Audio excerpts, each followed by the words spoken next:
entrée.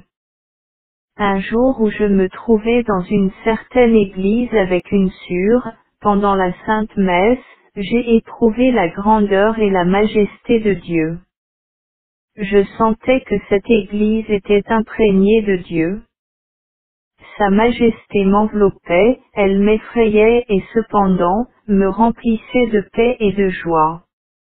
J'ai vu que rien ne pouvait s'opposer à sa volonté. Oh! Toutes les âmes savaient qui demeure dans nos sanctuaires. Il n'y aurait pas tant d'outrage ni de manque de respect dans les endroits sacrés. Ô éternel et inconcevable amour, je vous prie de m'accorder une grâce, éclairez ma raison de la lumière d'en haut, faites-moi connaître et apprécier toutes les choses d'après leur valeur. La plus grande joie de mon âme est de connaître la vérité. 21:3-35. Souvent, pendant la Sainte Messe, je vois le Seigneur en mon âme, je sens sa présence qui me transperce. Je sens son divin regard, je converse avec lui, sans dire un mot. Je sais ce que désire son divin cœur, et j'accomplis toujours ce qui lui plaît le plus. Je l'aime à la folie et je sens que je suis aimé de Dieu. Dans les moments où je le rencontre dans les profondeurs de mon âme, je me sens si heureuse que je ne peux l'exprimer. Ce sont de courts instants car l'âme ne pourrait les supporter plus longtemps, la séparation d'avec le corps devrait suivre un si grand bonheur. Ces moments sont très courts, mais leur puissance se communique à l'âme et s'y prolonge longtemps. Sans le moindre effort, je sens qu'un profond recueillement s'empare alors de moi qui ne diminue pas, même si je parle avec des gens. Il ne me dérange pas non plus dans l'accomplissement de mes devoirs.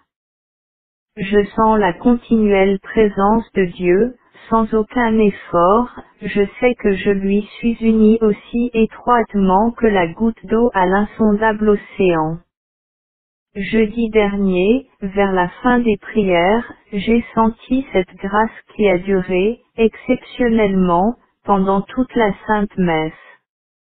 Je pensais que j'allais mourir de joie. Dans ces moments-là, j'apprends à mieux connaître Dieu et ses attributs, ainsi que moi-même et ma misère, et je m'étonne de l'immense abaissement de Dieu envers une âme aussi misérable que la mienne. Après la Sainte Messe, je me sentais toute plongée en Dieu et chacun de ses regards dans le fond de mon être reste présent à mon esprit. Vers midi, j'ai passé un instant à la chapelle et de nouveau la puissance de la grâce frappa mon cœur. Alors que je persévérais dans le recueillement, Satan prit un pot de fleurs et le jeta ses terres de toutes ses forces avec colère. Je vis tout son acharnement et sa jalousie.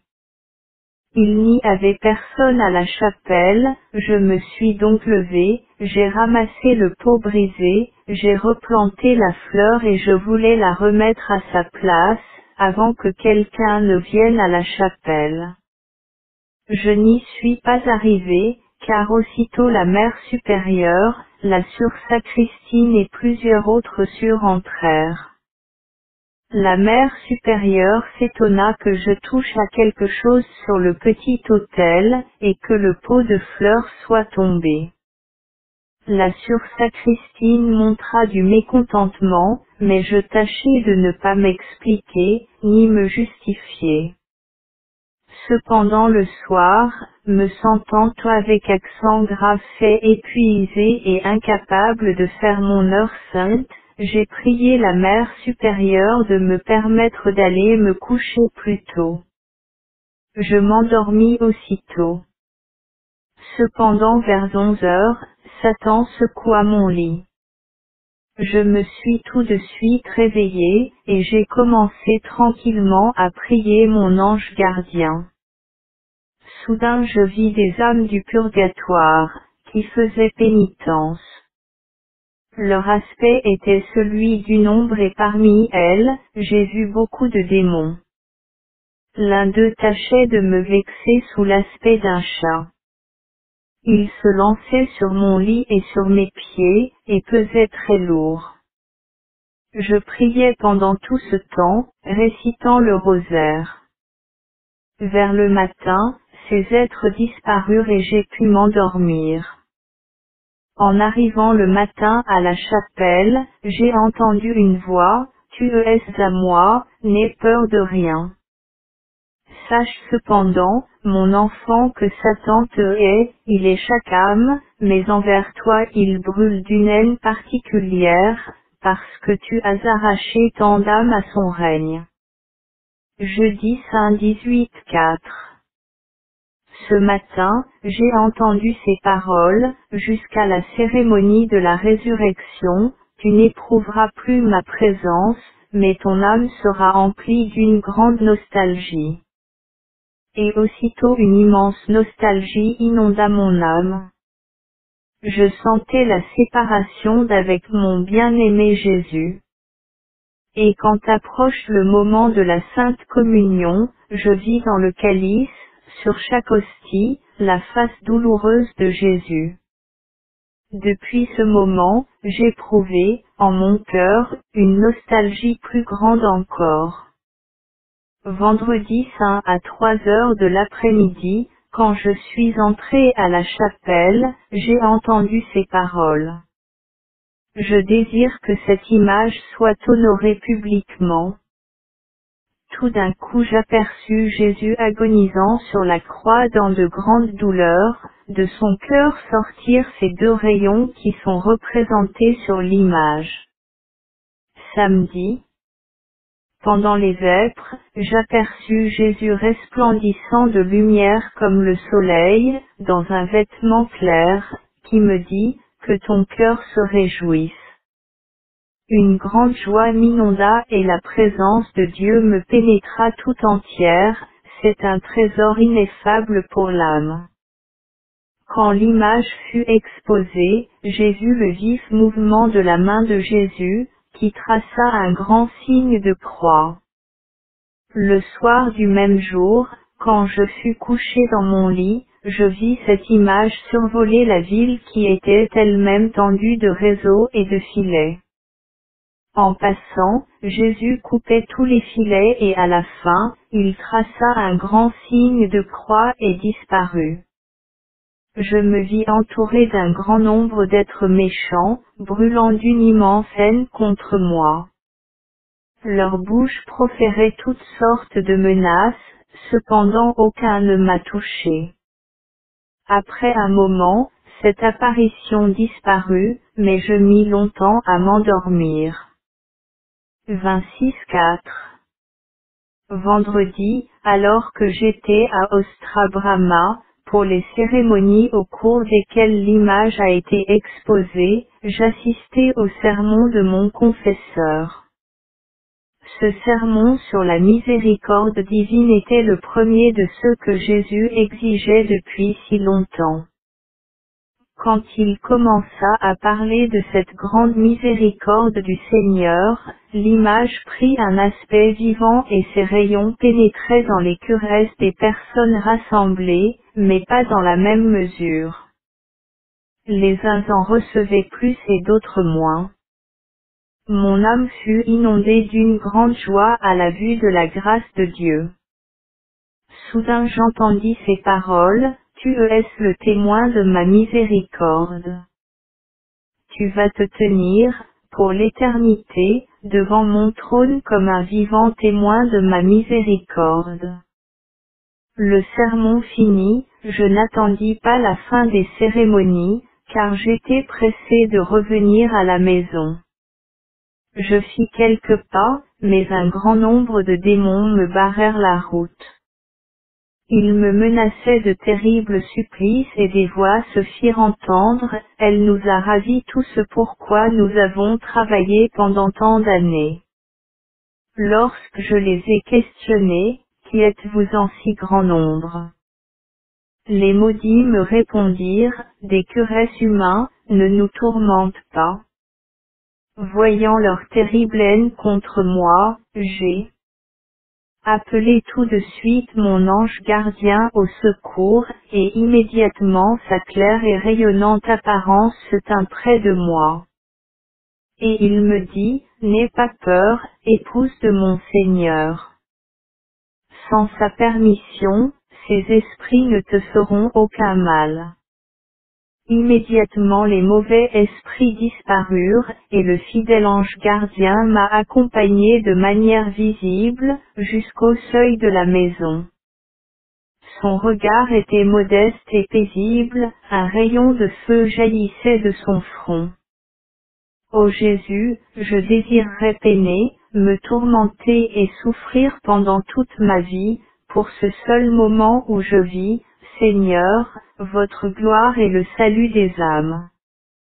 Dimanche, 28/4 1935.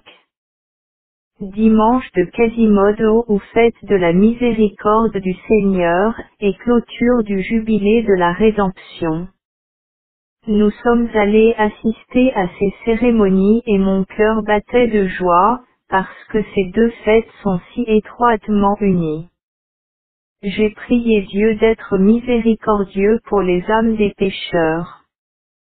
À la fin de la cérémonie, le prêtre prit le Saint-Sacrement pour donner la bénédiction, alors je vis Jésus exactement comme il est représenté sur l'image.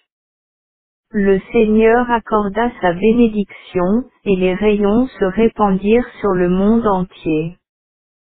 Soudain je vis une clarté inexprimable, qui avait la forme d'une demeure en cristal, tissée de vagues, une clarté inaccessible à toute créature, à tout esprit.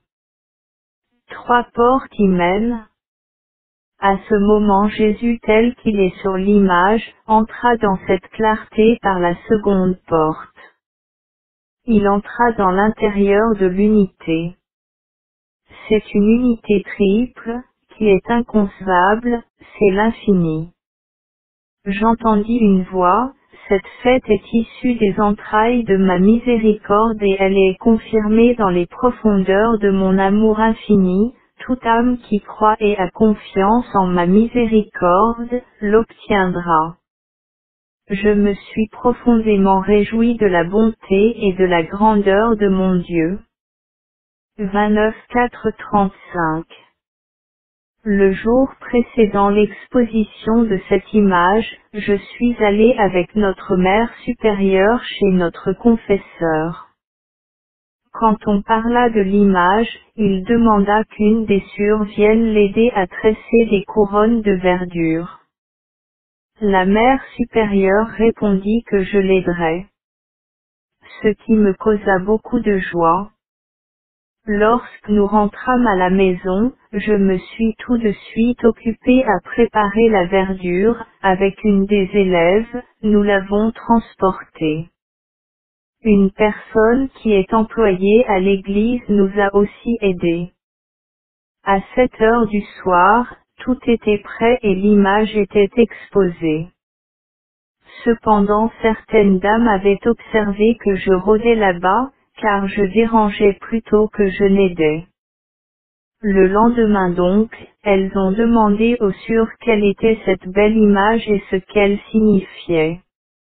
Les sœurs doivent le savoir, car, hier, l'une d'elles ornait l'image. Les sœurs en furent fort étonnées, car elles n'en savaient rien. Chacune voulait voir l'image et tout de suite elles m'ont soupçonné. Elle disait, Sœur Faustine le sait bien, naturellement. Quand on a commencé à me questionner, je gardais le silence, car je ne pouvais dire la vérité. Mais mon silence augmenta leur curiosité et je redoublais de vigilance pour ne pas mentir tout en taisant la vérité, car je n'en avais pas la permission. Alors on commença à me témoigner du mécontentement. On me reprochait ouvertement le fait que des personnes étrangères étaient au courant et pas la communauté. On commença à porter sur moi divers jugements. J'ai beaucoup souffert pendant 3 jours, mais une singulière force m'animait. Je me suis réjoui de pouvoir souffrir pour Dieu, et pour les âmes, qui ont obtenu sa miséricorde ces jours-ci. En voyant que tant d'âmes avaient obtenu la miséricorde divine ces jours-ci, je considère comme rien, les peines et les souffrances les plus grandes que j'ai éprouvées, même si elles duraient jusqu'à la fin du monde, car elles ont une fin tandis que des âmes ont été à des maux sans fin. Ce fut une grande joie pour moi de voir des personnes revenant à la source du bonheur, au sein de la miséricorde divine. En voyant le dévouement et les fatigues de l'abbé Sopoko dans cette œuvre, j'admirais sa patience et son humilité. Tout cela a coûté non seulement beaucoup de peines et de contrariétés diverses, mais aussi beaucoup d'argent et l'abbé Sopoko subvenait à toutes les dépenses. Je vois que la Providence l'a préparé à accomplir cette œuvre de miséricorde avant que je n'aie prié Dieu pour cela. Oh! Que vos voix sont surprenantes mon Dieu, heureuses les âmes qui suivent l'appel de la grâce divine. Mon âme glorifie le Seigneur pour tout et loue sa bonté infinie. Tout passera, mais sa miséricorde n'a ni borne, ni limite. La méchanceté atteindra sa mesure, la miséricorde est sans mesure. Ô mon Dieu, je vois l'abîme de votre miséricorde même dans les punitions, dont vous affectez la terre. Car en nous punissant ici, sur terre, vous nous délivrez des peines éternelles. Réjouis-toi, créature, car tu es plus proche de Dieu, dans son infinie miséricorde, que le bébé du cœur de sa mère. Ô Dieu, vous êtes la pitié même, pour les plus grands pécheurs repentants. Plus le pécheur est grand, plus il a droit à la miséricorde divine. Le 12-5-1935. Une fois, le soir, dès que je fus dans mon lit, je me suis immédiatement endormi. Mais je fus réveillé encore plus vite. Un petit enfant est venu et m'a réveillé. C'était un enfant d'1 an peut-être, et je m'étonnais qu'il parle si bien, car à cet âge, les enfants ne parlent pas ou indistinctement. Il était indiciblement beau et ressemblait à l'enfant Jésus. Il me dit ces mots, regarde le ciel.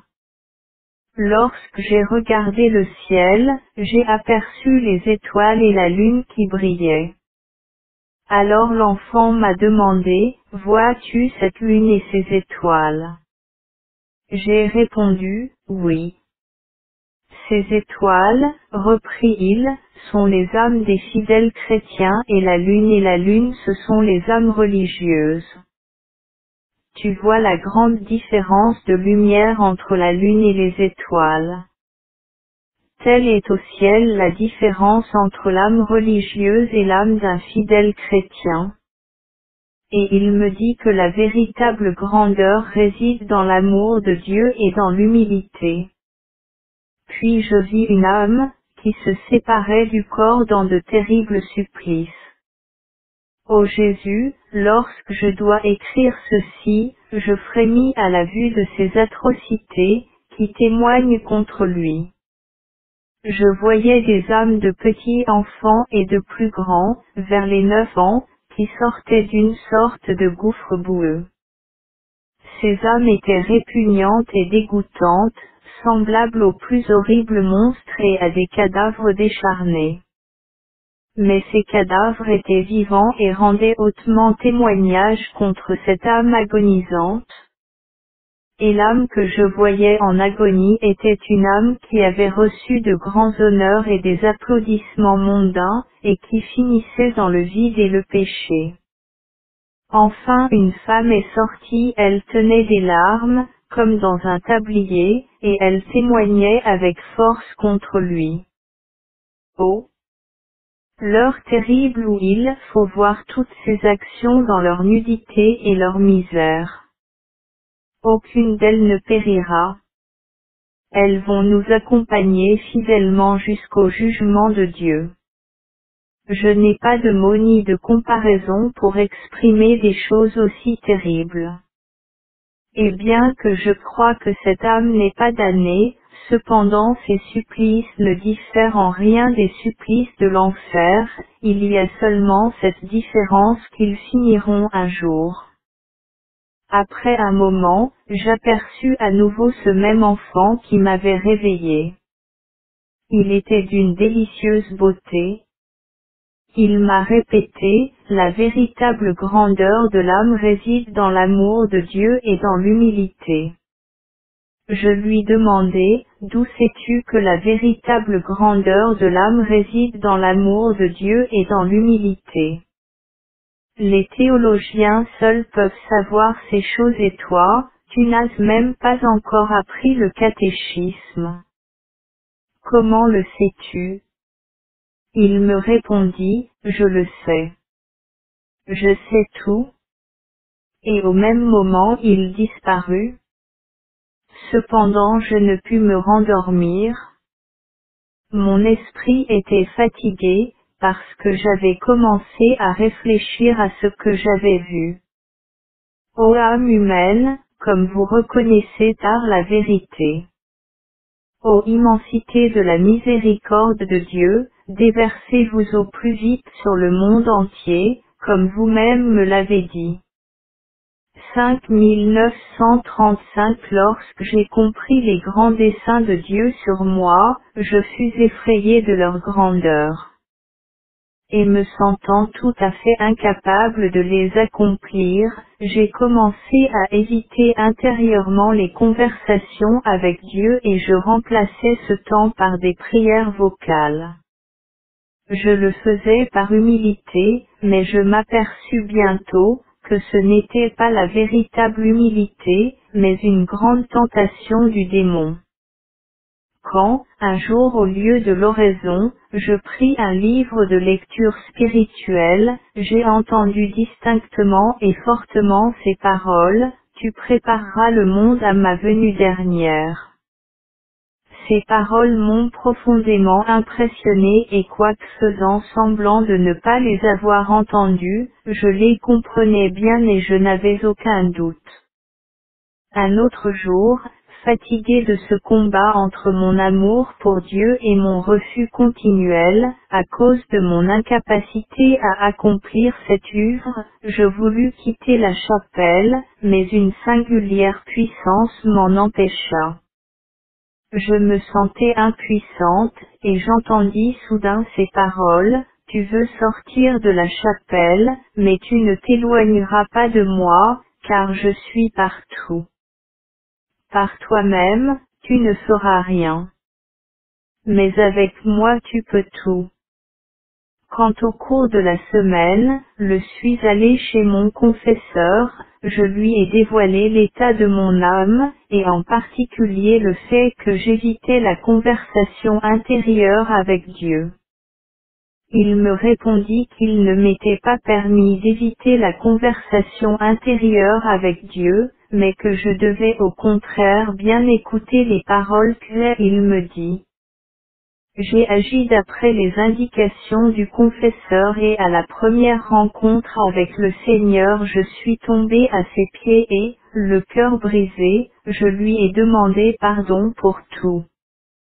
Alors Jésus me souleva de terre, me fit asseoir près de lui et il me permit de poser ma tête sur sa poitrine, pour que je puisse comprendre et mieux ressentir les désirs de son très doux cœur. Alors Jésus me dit, ma fille, n'aie peur de rien. Je suis toujours avec toi. Tous tes adversaires ne te nuiront que dans la mesure où je le leur permettrai. Tu es ma demeure et mon continuel repos. Pour toi je vais arrêter la main qui punit. Pour toi je bénis la terre. Au même moment j'ai senti comme un feu dans mon cœur, mes sens dépérissaient, je ne savais plus ce qui se passait autour de moi. Je sentais le regard du Seigneur qui me transperçait. Je reconnus bien sa grandeur et ma misère. Une singulière douleur envahit mon âme et une telle joie, que je ne puis comparer à quoi que ce soit. Je me sens impuissante dans les bras de Dieu. Je sens que je suis en lui et que je me fonds en lui, comme une goutte d'eau dans l'océan. Je ne sais pas exprimer ce qui se passe en moi. Après une telle oraison intérieure, je sens en moi la force et la puissance de pratiquer les vertus les plus difficiles, ainsi qu'une aversion pour toutes les vanités que le monde a en estime. De toute mon âme, je désire la solitude et le silence. 5935 Pendant l'office des 40 heures, j'ai vu la face de Jésus dans la Sainte Hostie exposée dans l'ostensoir. Jésus regardait tout le monde avec bienveillance. Je vois souvent l'enfant Jésus pendant la Sainte Messe. Il est extrêmement beau et paraît avoir à peu près 1 an. Un jour dans notre chapelle, quand je vis ce même enfant pendant la Sainte Messe, un désir fou et une envie irrésistible me prirent de m'approcher de l'autel et de le prendre dans mes bras. Or à ce moment, l'enfant Jésus vint près de moi, près de mon prie-Dieu. Il appuya des 2 petites mains sur mon épaule, gracieux et joyeux, le regard profond et pénétrant. Cependant, quand le prêtre rompit l'hostie, Jésus revint sur l'autel et il fut rompu et consommé par ce prêtre. Après la Sainte Communion, j'ai vu ce même Jésus dans mon cœur, et pendant toute la journée je le sentais physiquement vraiment dans mon cœur. Un très profond recueillement m'enveloppa à mon insu, et je ne parlais à personne. J'évitais autant que possible la présence des gens. Je répondais toujours aux questions concernant mon travail, en dehors de cela.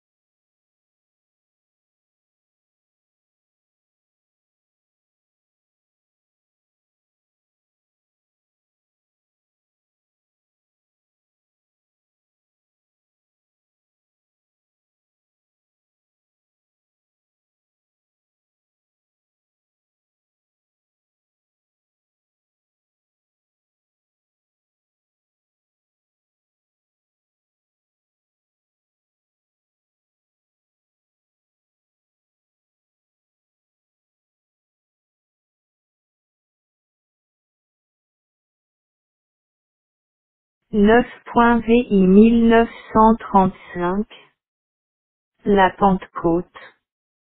Le soir, passant par le jardin, j'ai entendu ces paroles, avec tes compagnes tu vas tâcher par la prière d'obtenir la miséricorde pour toi-même et pour le monde. J'ai compris que je ne resterai pas dans la congrégation où je suis maintenant. Je vois clairement qu'il a pour moi un autre projet divin.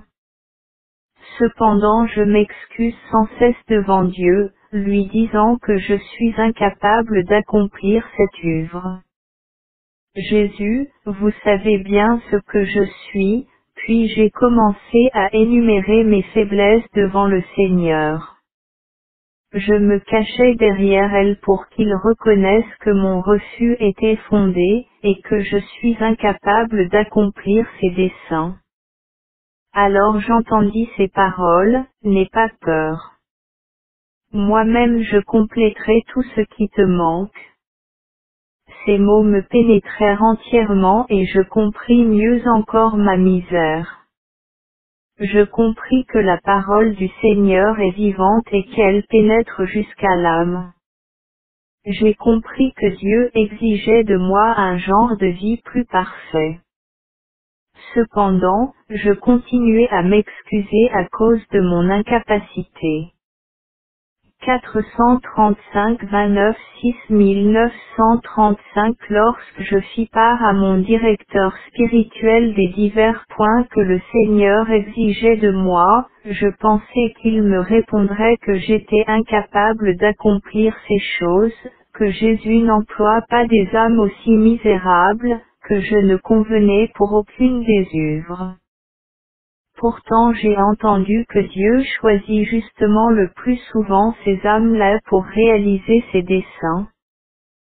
Ce prêtre, guidé par l'Esprit de Dieu, a pénétré les secrets de mon âme, les secrets les plus cachés qui existaient entre Dieu et moi dont je ne lui avais encore jamais parlé. Et je n'en avais pas parlé, car je ne les connaissais pas moi-même, et que le Seigneur ne m'avait pas donné formellement l'ordre d'en parler. Voilà ce secret, Dieu exige qu'il y ait une congrégation qui annoncera sa miséricorde au monde et qui par ses prières l'obtiendra pour le monde. Quand le prêtre me demanda si je n'avais pas de telles inspirations, j'ai répondu que je n'avais pas d'ordre précis. Cependant en un instant, une lumière pénétra mon âme et je compris que le Seigneur parlait par sa bouche. Je me défendis en vain disant que je n'avais pas d'ordre formel. Vers la fin de la conversation, j'aperçus Jésus sur le seuil ainsi qu'il est peint sur l'image. Je désire qu'une telle congrégation existe, me dit-il. Cela n'a duré qu'un instant. Pourtant, je n'en ai pas parlé tout de suite, mais j'étais pressé de rentrer à la maison et j'y ai répété constamment au Seigneur, je ne suis pas capable d'accomplir vos desseins, ô mon Dieu. Cependant, chose curieuse, Jésus ne faisait pas attention à mes appels, mais il me fit comprendre combien j'aurais de difficultés à surmonter. Et moi, sa pauvre créature, je ne savais rien dire d'autre que, je suis incapable, ô mon Dieu. 30.vi 1935 Le lendemain pendant la Sainte Messe, tout au commencement, j'ai aperçu Jésus indescriptiblement beau. Il me dit qu'il exigeait qu'une telle congrégation soit fondée au plus tôt, tu vas y vivre avec tes compagnes. Mon esprit sera la règle de votre vie, qui doit m'être prendre pour modèle, depuis la crèche jusqu'à l'agonie sur la croix. Pénètre mes mystères et tu découvriras l'abîme de ma miséricorde envers les créatures et mon insondable bonté et tu les feras connaître au monde. Par tes prières, tu vas être l'intermédiaire entre la terre et le ciel. Alors vint le moment de communier, Jésus disparut. J'ai vu une grande clarté. Soudain j'ai entendu ces paroles. Nous te donnons notre bénédiction. À cet instant, un rayon lumineux sortit de cette clarté et transperça mon cœur. Un feu singulier s'alluma dans mon âme. Je pensais que j'allais mourir de joie et de bonheur. Je sentais que mon âme se détachait de mon corps, je sentais que j'étais complètement plongé en Dieu, et que le Tout-Puissant m'emportait comme un grain de poussière dans des espaces inconnus. Frémissante de bonheur dans les bras du Créateur, je sentais qu'il me soutenait lui-même pour que je puisse supporter l'immensité de ce bonheur et contempler sa majesté. Je savais maintenant que s'il ne m'avait pas fortifié d'avance par sa grâce, mon âme n'aurait pu supporter ce bonheur et que la mort aurait suivi un instant après. La Sainte Messe finit je ne sais quand, car il n'était pas en mon pouvoir de faire attention à ce qui se passait dans la chapelle.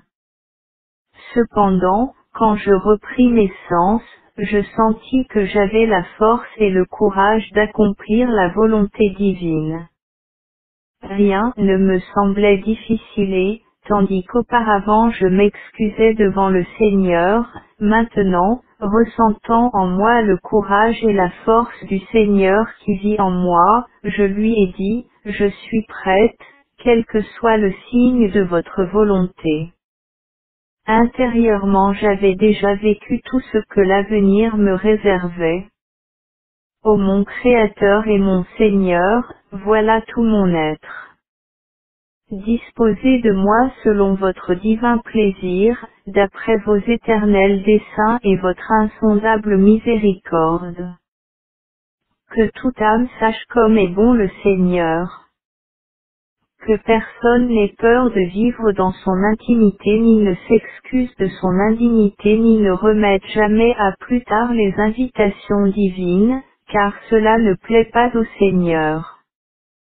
Il n'y a pas d'âme plus misérable que la mienne. Je me connais véritablement et je m'étonne que la majesté divine ne soit ainsi abaissée. Ô éternité, il me semble que tu seras trop courte pour exprimer l'infinie miséricorde du Seigneur. Une fois, pendant la procession de la fête Dieu, cette image était exposée sur l'autel.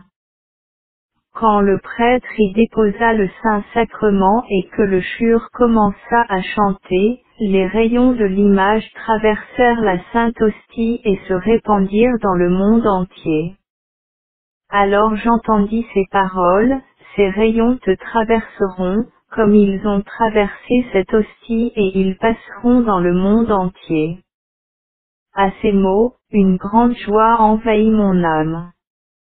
Une autre fois, alors que mon confesseur disait la Sainte Messe, je vis comme toujours, l'enfant Jésus sur l'autel, à partir de l'offertoire. Puis, un moment avant l'élévation, le prêtre disparut à mes yeux et seul Jésus resta. Quand le moment de l'élévation approcha, Jésus prit dans ses petites mains l'hostie et le calice, et il les souleva ensemble, en regardant le ciel. Peu après, je vis de nouveau mon confesseur. J'ai demandé à l'enfant Jésus où était le prêtre quand je ne le voyais pas. Il me répondit, dans mon cœur. Une autre fois, j'ai entendu ces mots, je désire que tu vives de ma volonté dans les plus secrètes profondeurs de ton âme. Je réfléchissais à ces mots qui m'allaient droit au cœur. C'était un jour de confession de la communauté. Or pendant ma confession, lorsque je me suis accusé de mes péchés, le prêtre me répéta mot pour mot ce que Jésus m'avait dit avant lui. Puis il me dit ces paroles profondes. Il y a 3 degrés dans l'accomplissement de la volonté divine.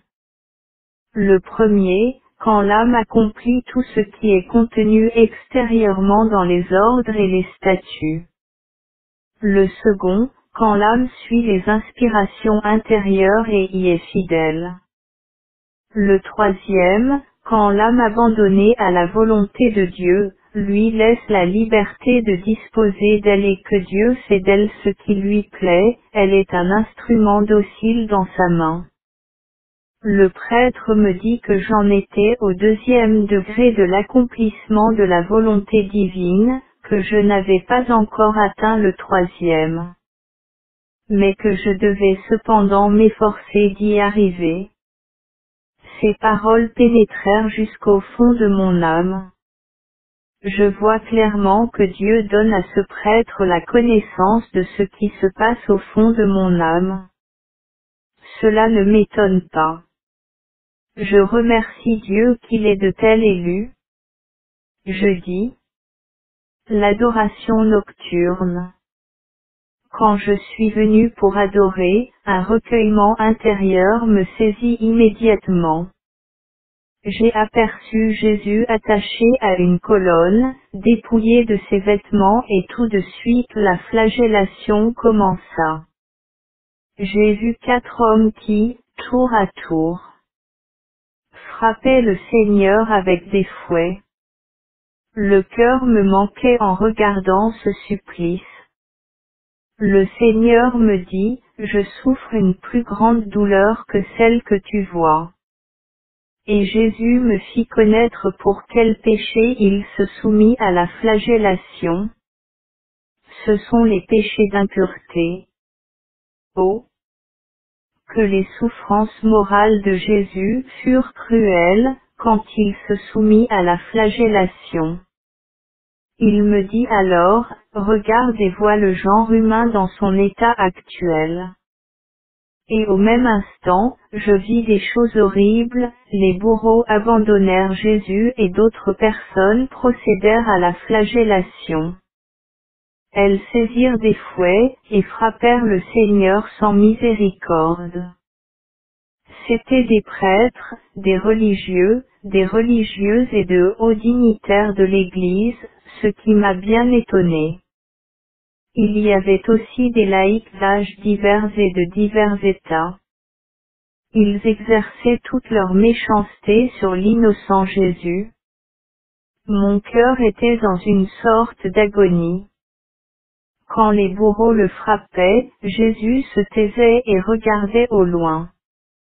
Mais quand ces âmes dont j'ai parlé plus haut se mirent à le flageller, Jésus ferma les yeux et un gémissement sourd, mais terriblement douloureux, s'exhala de son cœur. Il me fit voir en détail et connaître la gravité de la méchanceté et de l'ingratitude de ces âmes. Vois-tu, c'est là un supplice plus douloureux pour moi que la mort. Alors mes lèvres se turent, et sans mot dire, j'ai commencé à ressentir l'agonie. Je sentais que personne ne pourrait me consoler, ni m'arracher à cet état, sinon celui qui m'y avait mise. Et le Seigneur me dit, je vois la douleur sincère de ton cœur, qui a apporté un immense soulagement à mon cœur. Regarde et console-toi. Alors j'ai aperçu Jésus cloué à la croix. Il était suspendu à la croix depuis un moment, quand je vis toute une légion d'âmes crucifiées comme lui. Et je vis une deuxième légion d'âmes et une troisième légion d'âmes. La deuxième légion n'était pas clouée à la croix, mais les âmes tenaient fermement la croix en main. La troisième légion n'était ni crucifiée, ni en ferme possession de la croix, ces âmes traînaient leur croix derrière elles, d'un air mécontent.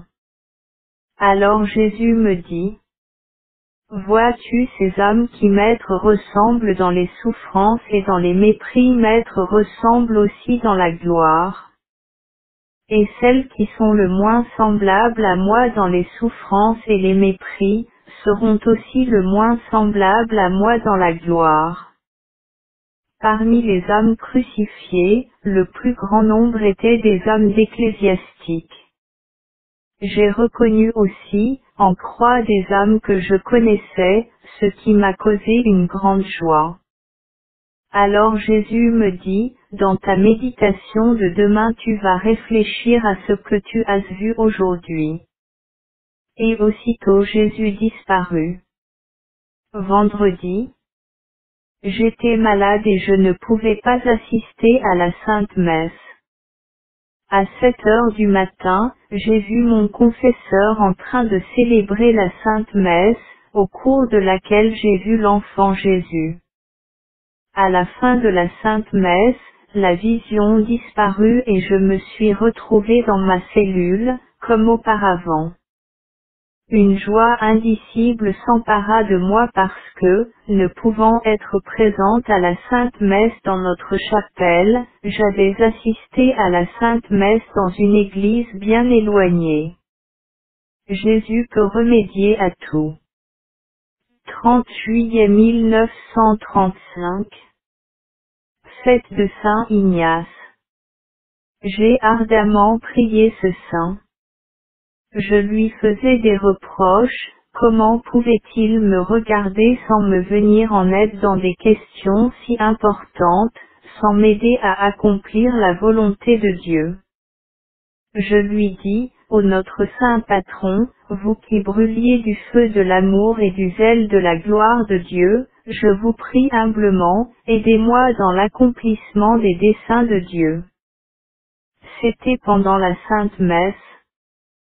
Alors j'ai vu saint Ignace du côté gauche de l'autel, un grand livre à la main, qui me dit, ma fille, je ne suis pas indifférent à ton affaire, cette règle peut s'adapter dans cette congrégation.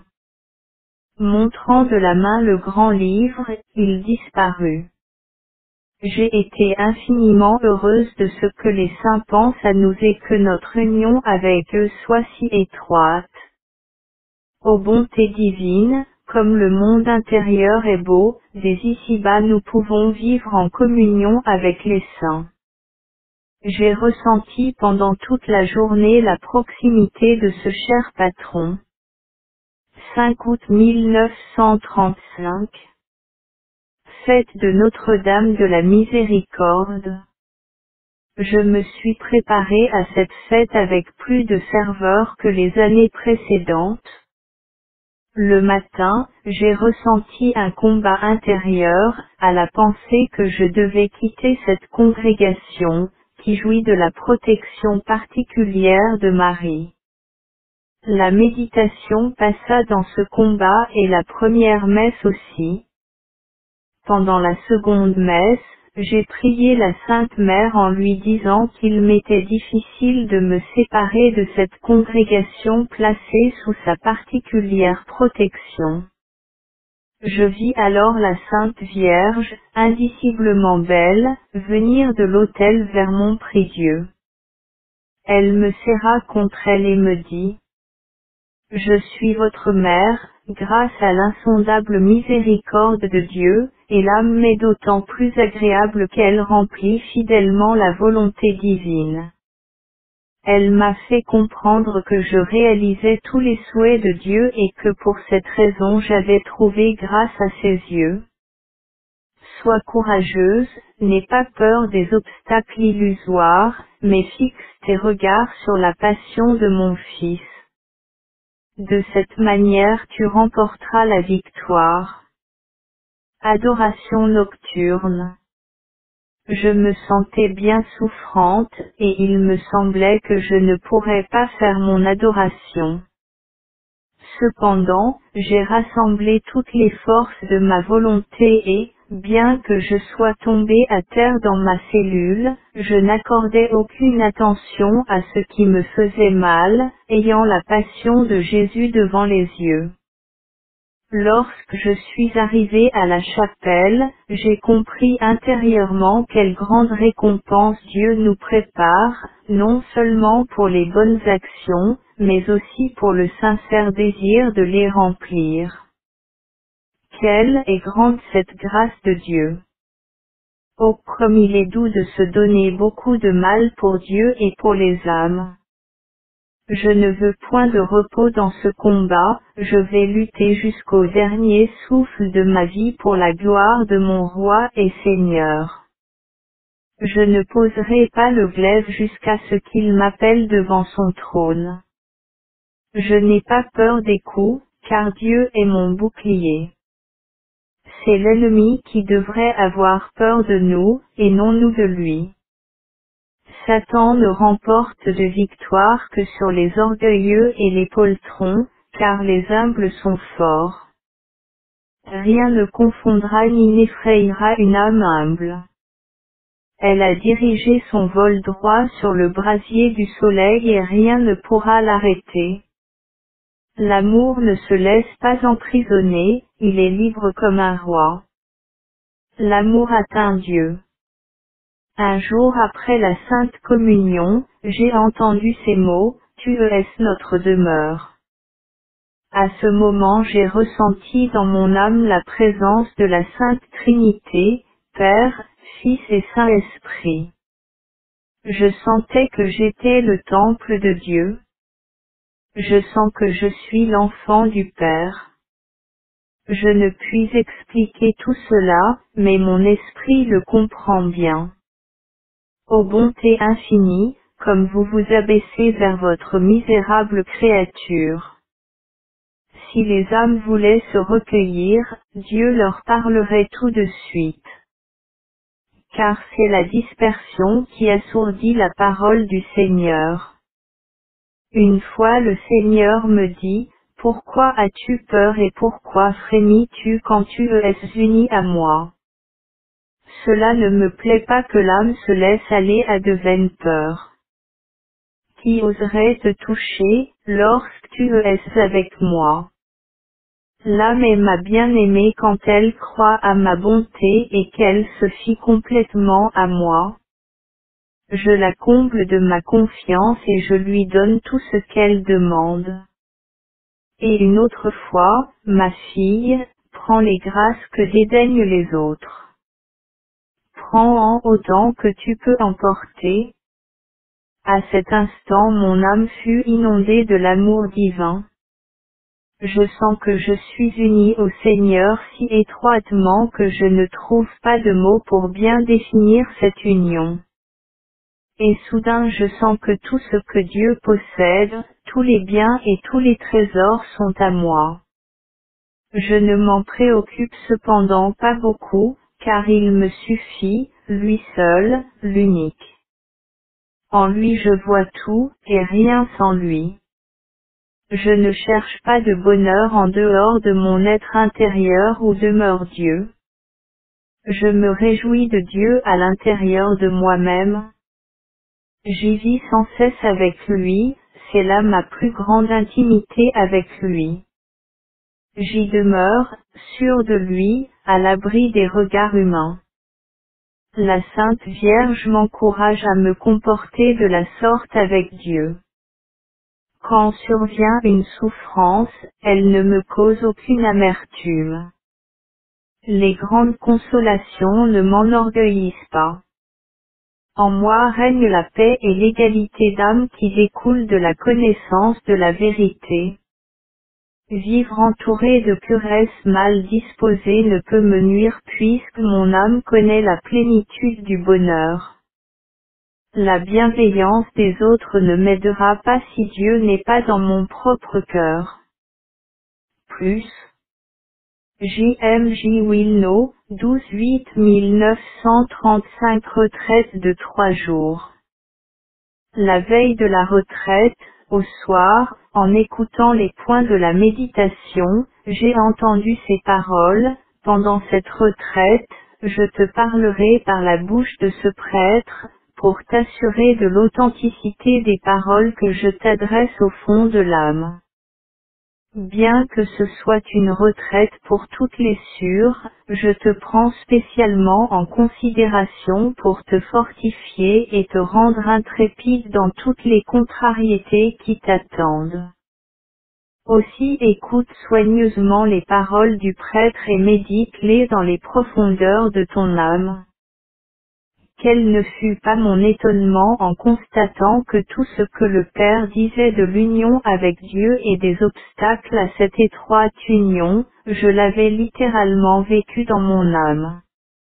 Jésus, qui se communique à moi au fond de l'âme, m'en avait déjà parlé. La perfection consiste en cette étroite union à Dieu. Pendant la méditation de 9 heures, le Père parlait de la miséricorde divine et de la bonté de Dieu envers nous. Il disait que lorsque nous repassons l'histoire de l'humanité, à chaque pas nous voyons cette grande bonté de Dieu.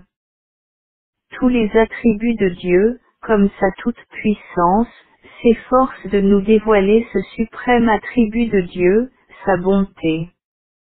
Mais beaucoup d'âmes qui tendent à la perfection ne connaissent pas cette grande bonté de Dieu. Tout ce que le Père disait pendant cette méditation sur la bonté de Dieu, est exactement ce que Jésus m'a confié à propos de la fête de la miséricorde. tout est clair maintenant au sujet de ce que le Seigneur m'a promis. Je n'éprouve plus aucun doute. La parole de Dieu est claire et nette. Pendant toute cette méditation, je voyais Jésus sur l'autel en tunique blanche. Il tenait en main le cahier dans lequel j'écris ceci. Pendant toute la méditation, Jésus feuilletait les pages du cahier et se taisait. Cependant mon cœur ne pouvait plus supporter le feu qui brûlait mon âme. Malgré l'effort de ma volonté pour me maîtriser et ne pas faire voir à mon entourage ce qui se passait en mon âme, vers la fin de la méditation, je sentis que je ne dépendais plus de moi-même. Alors Jésus me dit, « Tu n'as pas tout écrit dans ce cahier sur ma bonté envers les hommes. Je désire que tu n'omettes rien et que ton cœur soit affermi dans une paix complète. Ô Jésus, mon cœur cesse de battre quand je considère tout ce que vous avez fait pour moi. Je vous admire, Seigneur, de vous abaisser à ce point vers mon âme misérable. Quel moyen inconcevable vous employez pour me persuader. C'est la première fois de ma vie que je fais une telle retraite. Je comprends d'une manière particulière et claire chaque mot du Père, ayant déjà vécu tout cela en mon âme. Je vois maintenant que Jésus ne laissera pas dans l'incertitude une âme qu'il aime sincèrement. Jésus désire que l'âme soit en étroit rapport avec lui, et remplie de paix malgré les souffrances et les contrariétés. Je comprends bien maintenant ce qui unit le plus étroitement l'âme à Dieu, c'est le renoncement à soi, c'est-à-dire l'union de notre âme à la volonté de Dieu.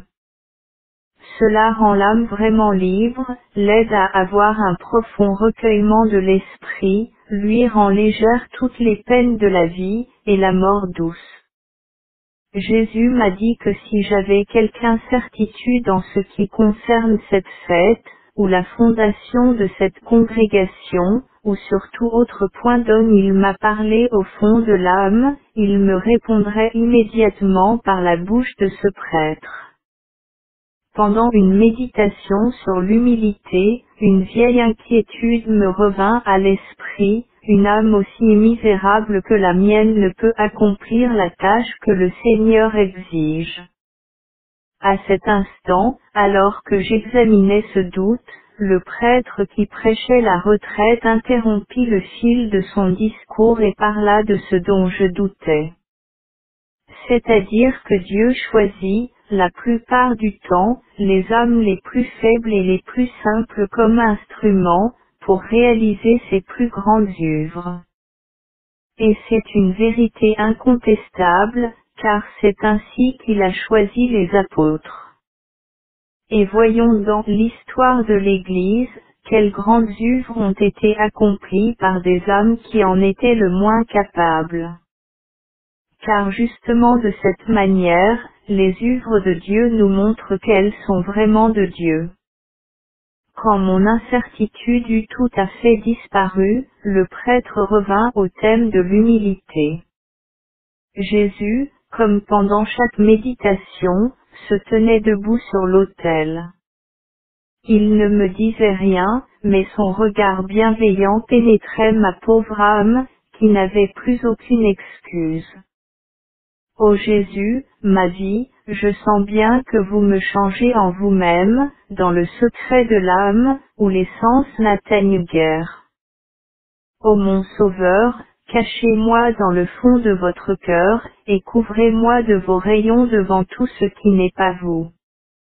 Je vous en prie, Jésus, que ces deux rayons sortis de votre cœur très miséricordieux fortifient sans cesse mon âme.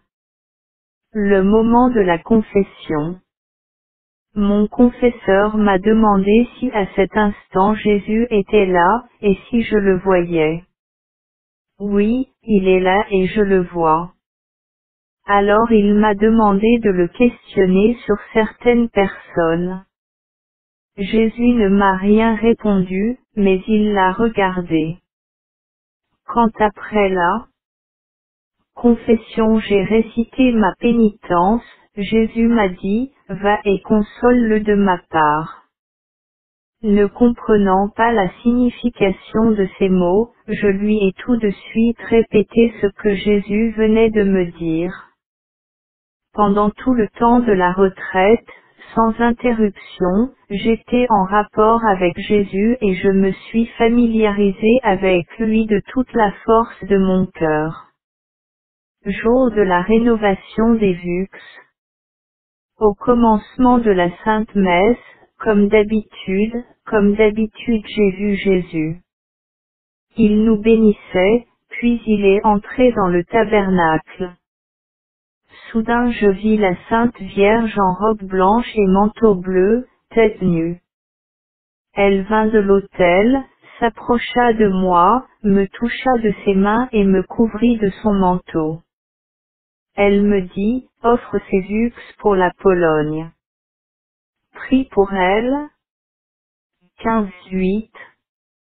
Le soir de ce même jour, j'ai éprouvé une grande nostalgie de Dieu.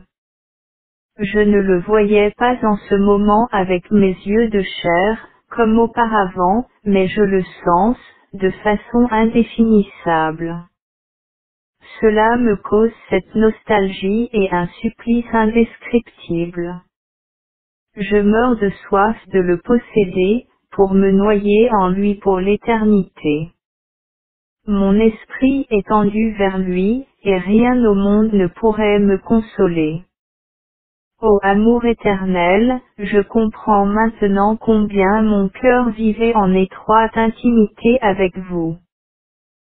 Car qu'est-ce qui pourra me contenter au ciel ou sur la terre, en dehors de vous, ô mon Dieu en qui s'est abîmée mon âme? Un soir, de ma cellule, je regardais le ciel, et j'ai vu ce beau firmament semé d'étoiles, et la lune.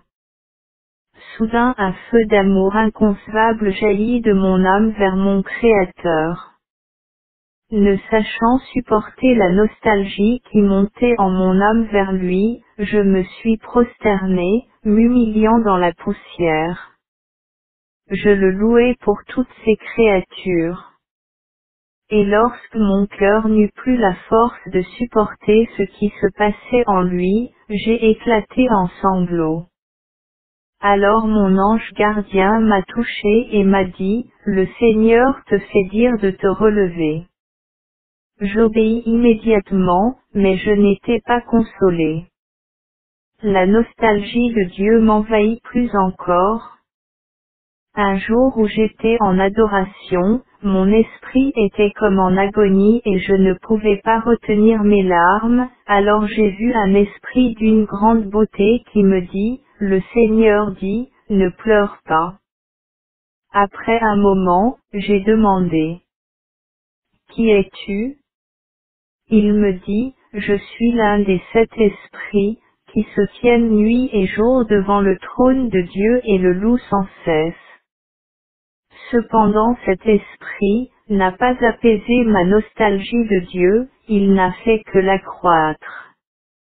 La beauté de cet esprit provient de son étroite union à Dieu. Il ne me quitte pas un seul instant, il m'accompagne partout. Le lendemain, pendant la Sainte Messe, avant l'élévation, il commença à chanter ces mots, Saint, Saint, Saint. Sa voix résonnait comme les voix de milliers de personnes, cela m'est impossible à décrire. Tout d'un coup, mon esprit fut uni à Dieu. À ce moment-là, j'ai vu la grandeur et la sainteté inconcevable de Dieu et en même temps j'ai eu connaissance de mon néant. Les 3 personnes divines, le Père, le Fils et le Saint-Esprit m'ont été révélées plus distinctement qu'autrefois. Cependant leur existence, leur égalité et leur majesté sont une. Mon âme est en relation avec les 3. Je ne puis l'exprimer par des mots, mais mon âme le comprend bien. Quiconque est uni à l'une des trois personnes est par là même uni à la Sainte Trinité, car son unité est indivisible. Cette vision, cette connaissance, plutôt, inonda mon âme d'un bonheur inconcevable. Dieu est si grand. Je n'ai pas vu de mes yeux, comme autrefois, ce que je viens d'écrire, mais d'une manière purement intérieure, spirituelle et indépendante des sens. Cela dura jusqu'à la fin de la Sainte Messe. Maintenant cela m'arrive souvent, non seulement à la chapelle, mais aussi pendant le travail et dans les moments où je m'y attends le moins. Quand mon confesseur partit, je me confessai à l'archevêque. Après lui avoir dévoilé mon âme, je reçus cette réponse: Ma fille, armez-vous d'une grande patience. Si ces choses viennent de Dieu, tôt ou tard elles se réaliseront. Je vous en prie, soyez toi avec accent grave fait tranquille. Je vous comprends très bien et quant à votre désir de quitter la congrégation pour penser à une autre, je vous le demande, n'admettez pas cela, même en pensée. Car ce serait une grave tentation intérieure. Après cette confession, j'ai dit à Jésus: Pourquoi me demandez-vous de faire ces choses et ne me donnez-vous pas la possibilité de les réaliser? Alors j'ai vu Jésus après la Sainte Communion dans la même petite chapelle où je m'étais confessé, sous le même aspect qu'il avait sur l'image. Le Seigneur m'a dit: Ne sois pas triste. Je lui ferai comprendre ce que j'exige de toi. Au moment où nous sortions, l'archevêque était très occupé, mais il nous fit retourner et attendre un instant. Lorsque nous sommes rentrés dans la petite chapelle, j'entendis ces paroles dans mon âme: Dis-lui ce que tu as vu dans cette chapelle. À cet instant, l'archevêque entra et nous demanda si nous n'avions rien à lui dire. Cependant, bien qu'ayant l'ordre de parler, je ne le pouvais pas, car j'étais accompagné par une sûre. Encore un mot de la Sainte Confession: obtenir par la prière la miséricorde pour le monde, c'est une grande et belle idée. Prier beaucoup la miséricorde pour le monde, c'est une grande et belle idée. Priez beaucoup la miséricorde divine pour les pécheurs, m'assure, mais faites-le dans votre propre couvent. Le lendemain, vendredi 13/9/35. Le soir, quand j'étais dans ma cellule, j'ai vu un ange, l'exécuteur de la colère de Dieu. Il était en robe claire, la face rayonnante, une nuée sous les pieds et de cette nuée sortait la foudre et les éclairs qu'il lançait de sa main sur la terre. Lorsque je vis le signe de la colère de Dieu qui devait frapper la terre, et surtout un certain endroit, qu'évidemment je ne puis nommer, j'ai commencé à prier l'ange, pour qu'il s'arrête quelques instants, lui disant que le monde allait faire pénitence. Mais ma prière n'était rien devant la colère de Dieu. À ce moment, j'ai aperçu la très sainte Trinité. La grandeur de Sa Majesté me pénétra jusqu'au fond de l'âme et je n'osais plus répéter mes supplications. Au même instant, je sentis en mon âme, la force de la grâce de Jésus qui habite mon âme. À l'instant même où je pris conscience de cette grâce, j'ai été enlevé devant le trône de Dieu. Oh! Qu'il est grand, notre Seigneur et notre Dieu. Inconcevable est sa sainteté. Je ne vais pas tenter de décrire cette grandeur, car bientôt nous le verrons tout, tel qu'il est. J'ai commencé à supplier Dieu pour le monde, par des paroles entendues intérieurement. Alors que je priais ainsi, j'ai vu l'impuissance de l'ange, qui ne pouvait accomplir la juste punition qui revient de plein droit au péché. Je n'avais jamais encore prié avec tant de force intérieure.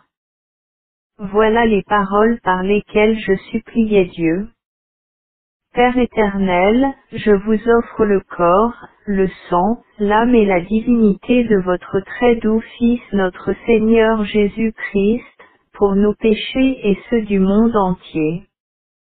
Par sa douloureuse passion, soyez-nous miséricordieux. Le lendemain, en entrant dans la chapelle, j'ai entendu intérieurement ces paroles, chaque fois que tu entres à la chapelle, récite tout de suite la prière que je t'ai apprise hier. Lorsque j'ai récité cette prière, j'entendis, cette prière doit apaiser ma colère. Tu vas la réciter pendant 9 jours, sur un chapelet, de la manière suivante. Père éternel, je vous offre le corps, le sang, l'âme et la divinité de votre Fils bien-aimé, notre Seigneur Jésus-Christ, pour implorer de vous le pardon de nos péchés et de ceux du monde entier. Sur les grains de El Ave Maria, tu diras, par sa douloureuse passion, ayez pitié de nous et du monde entier. À la fin, tu réciteras 3 fois ces paroles, Dieu saint, Dieu fort, Saint immortel, ayez pitié de nous et du... Le silence est un glaive dans le combat spirituel.